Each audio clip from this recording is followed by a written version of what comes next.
বাসায় যে যদি বিজনেসের কথা বলবো তাকে মাথা আলোচনা হয়ে যাবে। কেন বলো?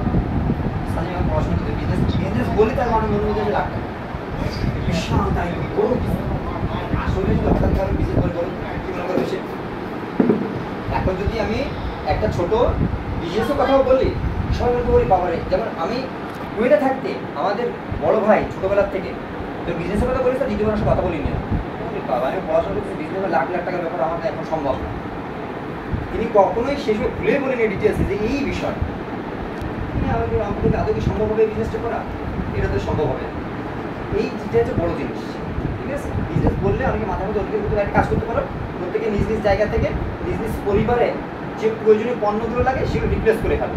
পরিষ্কার বলো ইসরায়েলি পণ্য বয়কট করো, এবং ইসরায়েলি পণ্য বাদে দেশি যে পণ্যগুলো আছে এইগুলো ইসরায়েলি পণ্য না, কিন্তু কেমিক্যাল যুক্ত পণ্য সেম প্রসিডিওরে প্রোডাক্ট আছে। আমার স্যারের কাছে দেখে আসলাম, আমি মাদ্রাসার চাকরির পাশাপাশি একটা বিজনেস করতেছে, দাম একই বা তার থেকে কিছুটা কম, দরকার নেই কম বলে আমার মানুষ ভাবি কম দামি মানে খারাপ জিনিস মনে মধ্যে ঢুকে গেছে এটা, ঠিক আছে?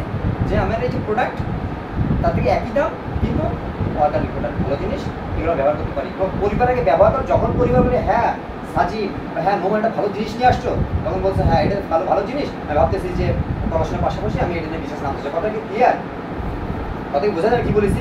হঠাৎ করে বিজনেস কথা বলি, প্রথমে পরিবার বলবে না তুমি পড়াশোনা করতেছো, আদার্স অ্যাক্টিভিটিস।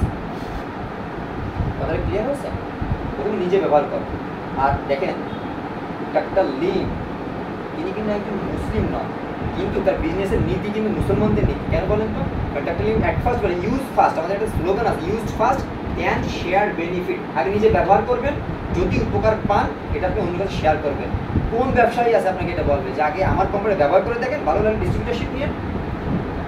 কোম্পানি বলবে যে দেখার দরকার ডিস্ট্রিবিউটারশিপ নিয়ে সেল করো পয়সা কামাও, কিন্তু কোম্পানি বলতেছে কি ইউজ ফার্স্ট, সর্বপ্রথম ব্যবহার করো, দেন শেয়ার বেনিফিট, এরপর এর উপকারিতা শেয়ার করো। দেখছেন তিনি মূল নীতি নিয়েছেন ইসলাম থেকে। ইসলামী তো এটাই বলে ব্যবসা হতে ব্যবসার মতো, এর মধ্যে কোনো প্রতারণা থাকে না, ঠকবাজি কিছু থাকবে না। সেটা ক্লিয়ার? তাহলে কীভাবে আপনি আপনার বিজনেসটাকে আপনি গ্রো করতে পারেন? পরিবারের ভিতর থেকে। আগে পরিবার থেকে আপনি করেন, ব্যবহারটা শুরু করেন, আস্তে আস্তে দেখবেন আপনি বিজনেস অটোমেটিকলি হবে। আপনার আশেপাশে এমন অবশ্যই মানুষ আছে যে কোনো কোনো সমস্যা আছে, বিশেষ ফেসের যে প্রবলেম আছে, আমাদের মাশরুমের সাবানটা আছে, এটা তো আপনি ব্যবহার করেছেন অলরেডি। এমন তো না স্যার ব্যবহার করেন আপনি মিথ্যা বলতেছেন, ব্যবহার করেছেন। আমি একইভাবে বলতেছি, শুধু not only Canoli soap, part of every product in DXL all are 100% natural, 100% প্রত্যেকটা প্রোডাক্টই এরকম দাম। ওই যে ফেয়ারের মধ্যে চা খানের মতো বাড়ি আছে, আপনি কন্টিনিউয়াসলি আমাদের মাশরুমের চাটা ইউজ করেন, মাশরুম চাটা ইউজ করে কিলাম, ওই যে বললাম এটা হাই প্রেশার সমস্যা আছে না, এটা ম্যাজিক্যাল না। আর 3 বছরের হাই প্রেশার বলতেছে আমি এক কাপ চা খাবো না, তো ভালো হলো না, তো এটা পসিবল না। আপনি চেঞ্জ করেন, ফলাফল আসতে সময় লাগে। যে কোনো কিছু একটা রোগীর ডাক্তারের কাছে যদি যান তাহলে একটা সপ্তাহ সময় লাগে বুঝতে।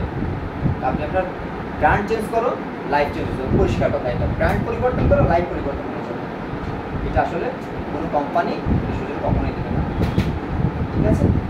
এটা হচ্ছে মূল কথা। আগে নিজ নিজ পরিবার থেকে শুরু করো, ব্যবহার করো, তার প্রোডাক্টের গুণাগুণ দেখুন, উপকারিতা দেখুন। আর একটা জিনিস নোট করবেন, যখন কোনো প্রশ্ন আসে মাথায় নোট করবেন, বাড়ির কেউ অসুস্থ হয় কী কী সমস্যা নোট করবেন, প্রতিবেশী কার কী সমস্যা নোট করবেন নিজ দায়িত্বে, কারণ এখানে উপকার আছে। নোট করে আমাদের কিন্তু কোনো ঔষধ নাই এখানে, সম্পূরক খাদ্য, ফুড সাপ্লিমেন্ট যেটা আমাকে বলি। যেমন কালিজিরা তো কোনো ঔষধ না, সজিনা পাতা তো কোনো ঔষধ না, ফুড সাপ্লিমেন্ট কিন্তু বহুবিধ, কোনো রোগের উপরে কাজ করে না, পুরো হোল বডির উপরে কাজ করে এই জিনিসগুলো, তাই না? তো আমাদের প্রোডাক্টগুলো আছে টোটাল শরীরের উপরে কাজ করে। একটা মানুষ ধরেন একটা মানুষ হিমোগ্লোবিনের সমস্যা, এখানে স্পিরুলিন আছে, সুপারফুড বলা হচ্ছে, স্পিরুলিন ব্যবহার করো, তাতে কী লাভ হবে? হিমোগ্লোবিনের সমস্যা শুধু না, বহুবিধ। কেননা বলছে স্পিরুলিনাতে দুধের থেকে 10 গুণ বেশি ক্যালসিয়াম আছে, মাংসের থেকে 30 গুণ আয়রন আছে, আটার থেকে 4 গুণ বেশি ফাইবার আছে। দুই একটু উপকারিতা বললাম। খাচ্ছেন কিসের জন্য? হিমোগ্লোবিনের সমস্যার জন্য। পাইলেন উপকার কোনটা কোনটা? আর একাধিক উপকার পাইলেন। কথাটা ক্লিয়ার? আপনি শুধু আপনার পরিবারের সমস্যা খুঁজে বের করেন, ওটার ব্যবহার করা, প্রোডাক্ট আপনাকে আপনার পরিবার খুঁজে নেবে যে কী নিয়ে আসছিল এটা আবার।